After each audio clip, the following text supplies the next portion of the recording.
Hello, everybody. Good morning, good afternoon, or whatever time of the day it is while you're watching this. This recording is our first session of our new wellness series, Wellness in 2 Days in 2 Ways. So my name is Marques Gales. I'm an assistant professor in the kinesiology, health, and athletics department, as well as the head wrestling coach here at Sac City. Um, I will be hosting every other Friday, and Alexia Poon from the kinesiology, health, and athletics department, also the head soccer coach, women's soccer coach, will host every other Thursday. So we will open up this space once a week for the rest of the semester, and just to help out with overall wellness, and we'll have different topics to help our students and help ourselves. So I understand there may be a mixture of staff and students on here, so be mindful of that. Couple things I need you to know. Um, today's session is centered around trauma-informed healing. So, just talking about this subject can be triggering for some people. So, I just want to get that out there. I know we all come to the table with different traumas, different degrees of traumas. So, let's just be mindful that that will be spoken about. So, what I'll do now is share my screen. I will share a set of slides I'll be using. I'll talk about the slides, and we'll get into a little bit of self-care, wellness, some breathing exercises towards the end. So just a second, let's share the screen. So this is our trauma-informed practices from our wellness series in our first session. So you may ask, what is trauma-informed education? Great question. What it is, trauma-informed practices consider how trauma impacts our students in their learning and behavior. So it is important to understand that trauma can slow down or completely stop our ability to learn. And those students experiencing trauma are more likely to fall behind. And this understanding how we might address this in the classroom or as we interact with students and services can impact retention and student success. So we know we want to retain more students. We want our students to be more successful in their course outcomes. So let's talk about what happens to the brain during trauma. So when trauma is reignited in a student, there are physiological and chemical changes that occur. Almost like a surge of adrenaline when you're in a stressful situation and prepare to fight, to flight, or to freeze. So once the stressful situation might seem to go away, the body takes some time to get back to regular. So by regular, I mean a regular heart rate, which is the rate that your heart beats, as we know, and a regular hormonal chemistry. So there's a lot of different hormones involved with when your body goes to the fight, flight, or freeze freeze concept. So just know that ABP and CRH are very important. ABP, we don't need to go into the specifics of the science, but the arginine vasopressin is ABP, and the CRH, which is corticotropin releasing hormone, change in the brain. So while the body is in this response mode, it's very difficult to perform tasks. So it's important that we know that, stressors affect people differently. A stressful situation for one may not be the same stressful situation for another. So as leaders in the academic space, we may feel that, we may not be cognizant of certain things that are stressors for our students or fellow staff members, and just know that everybody responds differently. But when your brain and body respond, it's sometimes very difficult to carry on and perform tasks as normally expected. So what can reignite trauma? For students, one thing is exam stress. So exam stress can trigger trauma in a lot of different ways, chemically and physiologically. There is a link on that goes into the specific science on the brain and how the brain adapts to exam stress. A sense of overwhelmingness also can trigger this response. The student falls behind, and then it seems like it is insurmountable to catch up. And the things that they image they had of the future would shift, of their future would shift. There are also other stressors, and these are very important. So navigating through the campus system and not feeling welcome or safe on campus can contribute to this response mechanism. So this is a very important one as well. A lot of different factors tied in. So I think as leaders in our academic spaces or leaders in education, we have to see our students for more than what they bring to the school or what they are in the academic setting. There are a lot of factors outside of school that contribute to their factors in school. So just a few examples I could think of at the top of my head. Maybe a student doesn't have reliable transportation and they're relying on public transportation and they miss their bus and they're on a later bus and get to campus late and they're just going through their head of man, I'm gonna arrive to class late. What is that gonna look like? People won't take me serious. It's embarrassing that I'm arriving late. And maybe they're already behind in school and arriving late you know develops allows them to feel a little bit more insecure about their situation, and they're not able to go through it as efficiently as they'd like to. Other ones may include their home life. You may have a student that that is taking care of multiple children, may share a bedroom, may not get adequate sleep or adequate nutrition, and they come to school sleep deprived, hungry, and they're operating in survival mode. So when you're operating in that survival mode, your priorities are your body being able to perform at its highest function at a reasonable function. So it may the priorities may shift to get enough sleep or get enough to eat, and the priorities in school may not, or academics may not be as high as they should be. So we have to really take those things in consideration. So just know, in short, that outside factors contribute greatly to the factors inside of school. So next steps, we need to recognize when a student might be in this response. That doesn't mean we prod and pry every chance we get and make them feel uncomfortable, but it's very important to know and try our best to recognize when students might be in this mind space, this headspace, or this response. We need to give tools to students for themselves to recognize this response and how to regulate it. We need to understand how we interact with students might lead to these responses. Sometimes as leaders, we may not realize the power we have and just not what we say, and but how we say them. Sometimes we don't try to be condescending to our students, but just being in our position and talking to them,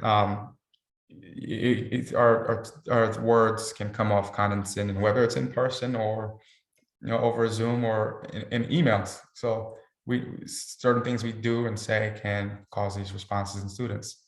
So we'll cover these in the coming wellness series. We'll cover a little bit today, coming up soon, with some things that can help us recognize this response and react to it, and some things we could give our students. So we'll also create a space to share our thoughts and experiences and actions we've taken around trauma in students. So these are things that we all, we're going to develop as we go. These are steps that we're going to contribute. We like everybody else to contribute. This is not just for us. If there are any things that come up, feel free to send links our way, and we'll create a shared space so we have a shared community to go through these different factors.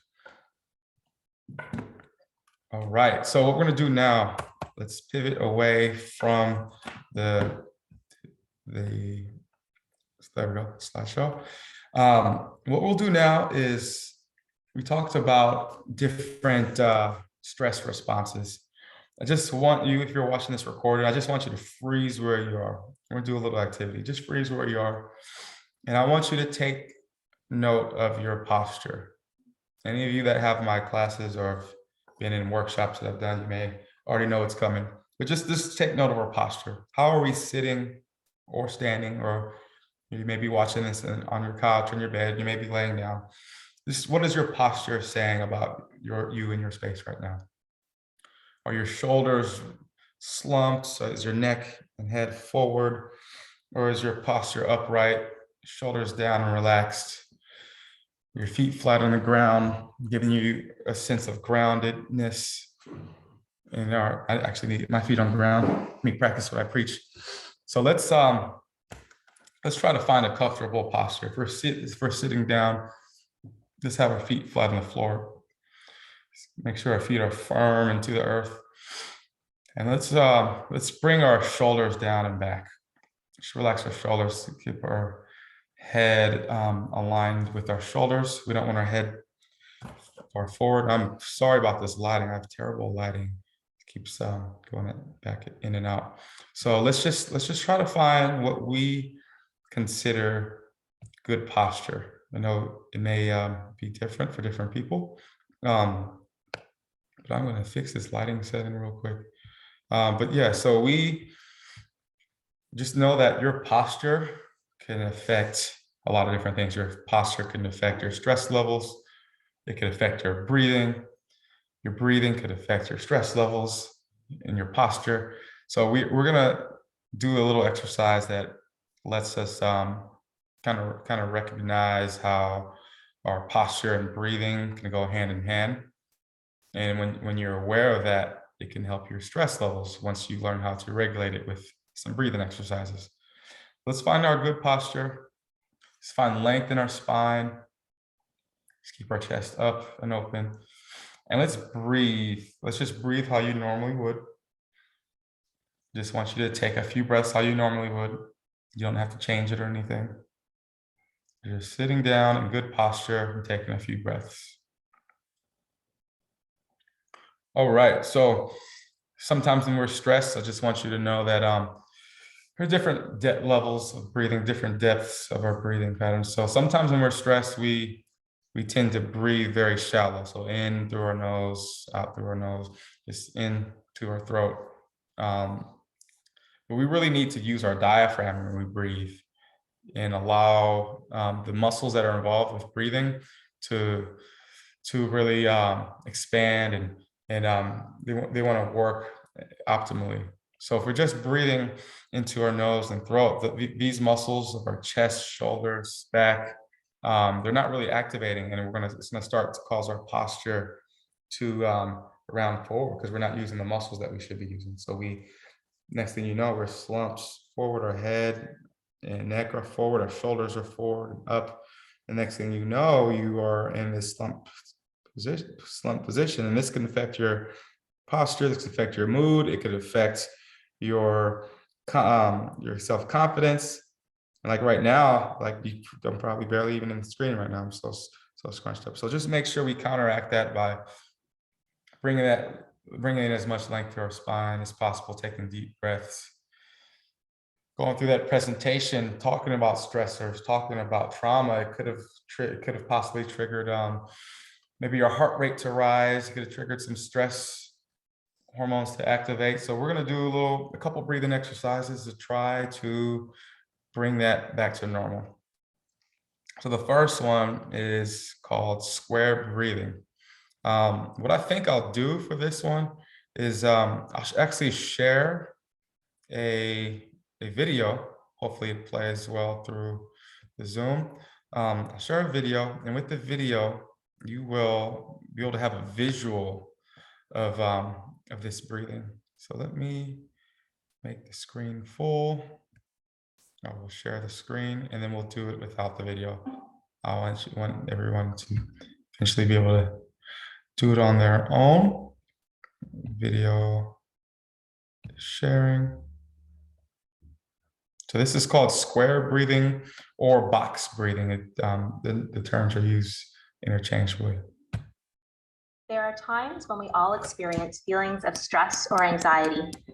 In these moments, you can use your breath to help calm those feelings.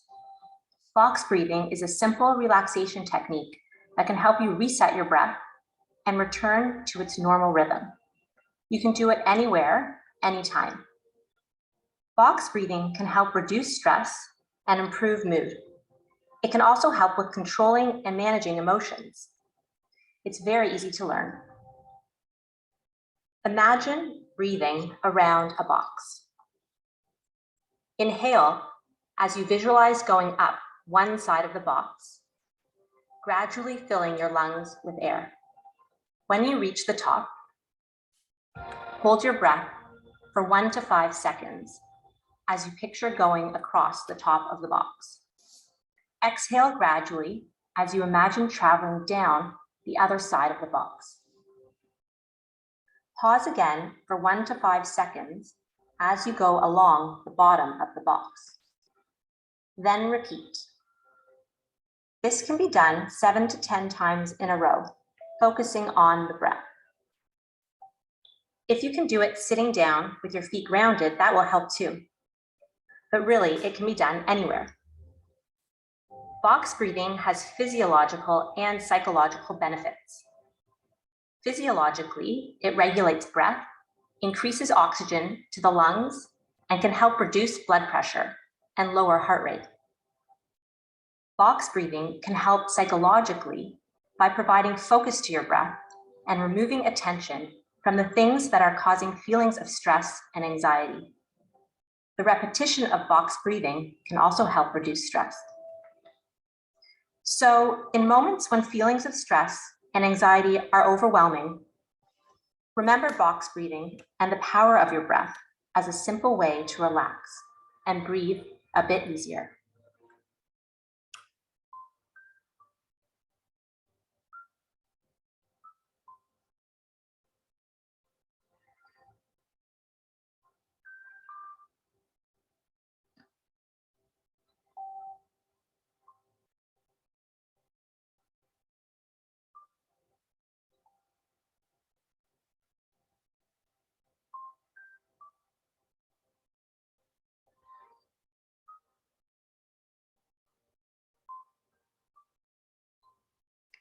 All right, that is square breathing or box breathing. I like this video because it does. Um, I like the visuals. I like to be able to imagine looking at a box and inhaling, holding, exhaling, holding, inhaling. This one, I think it just goes a little slow for my liking. It has, I think they do like the 5-second increments and kind of pause. But so we'll do this without the video. So I thought it was, good to see the visuals. And so now let's just do this a few cycles on our own. So we'll do 4 seconds. So remember, feet flat on the ground. We're grounded into the earth. And we'll inhale for 4. Hold 2, 3, 4. Exhale 2, 3, 4. Hold 2, 3, 4. Inhale 2, 3, 4. Hold 2, 3, 4. Exhale 2, 3, 4. Hold 2, 3, 4. One more time through. Inhale. Hold. Exhale. Hold. All right. So that was a few cycles of box breathing or square breathing. One thing cool you should know is your brain and your nervous system recognizes patterns. So and that's why they use the square is used, because the inhalation, the holding of the breath, and the exhalation are all equal length. So you could do 4 seconds each, you could do 5 seconds each, 6 seconds each. So when your nervous system recognizes those patterns, it tends to slow things down. So slows your heart rate down. It can slow your thinking down. It can lower stress hormones. So not saying that's the cure be all. cure-all for trauma, but it can definitely help. The Navy SEALs use it in their practice. Many, it's starting to become more and more recognizable around the world. Different organizations included in their training. So it's good for our students, our staff, our whole population to know that's a simple resource, simple thing you can do. Doesn't take too long to help reset some of the things in your body without taking medication. So we're just simply breathing, but in an organized pattern. So that's square breathing. Talked a little bit about posture. We'll do one more exercise that includes a little bit of both. Sometimes when we're stressed out, we talked about the posture, the slumping posture that causes your shoulders, the back of your neck, upper shoulders, upper back to build tension. One of the reasons, a simple way to explain is that as you slouch, your head comes forward. And the more your head comes forward, the more stress is placed on what holds your head up, your neck area. So that the muscles that are in this neck area start to tense up, they start to strain because they're carrying a heavier load than they're used to. The more forward your head becomes, the heavier it is on your neck and shoulders. So in short, a lot of that stress goes to your neck and shoulder, upper back and shoulder area. So it's good to breathe, to bring conscious awareness to that, bring your posture back where it normally is, take deep breaths. And it's great to move your head and neck in a few circles as you breathe, just in case there's any tightness. It helps loosen it up. You can move in either direction. Bring some range of motion to your neck. Bring your shoulders back and take a few deep breaths. And sometimes if you're out of alignment and you do this, you may feel a couple of clicks, and just know that's completely normal, just like cracking your knuckles. Very similar to that. It's not the exact same thing, so I don't want to misquote anything, but sometimes you may have knots in your neck, the muscles around your neck, and sometimes they just rub on bone. It's completely fine. So that's just one little breathing movement exercise we can do. So just know that as we go throughout the semester, there's going to be more tidbits here and there, wellness tidbits, things we can use ourselves, things we could give to our students, and we'll share resources. We'll have some discussions, and we'll continue to progress and move forward, and we'll check in with each other as well. So I hope you enjoyed today. Today is pretty much an intro. Hope you're watching this recording and interested in the future sessions we'll have going on. So we'll be on again next Thursday, which is March 1st, I believe. And there'll be one session a week until the end of the semester. So every other Thursday and every other Friday, at least one a week. So next Thursday will be, March 3rd. So we're looking forward to seeing people live on the Zoom. And if not, you can watch the recordings as well. So I hope you enjoyed your time. Hope you enjoyed today's session. And we look forward to seeing you at our future sessions. Once again, my name is Marques Gales, and I'm looking forward to the rest of the semester with everybody. Have a great one.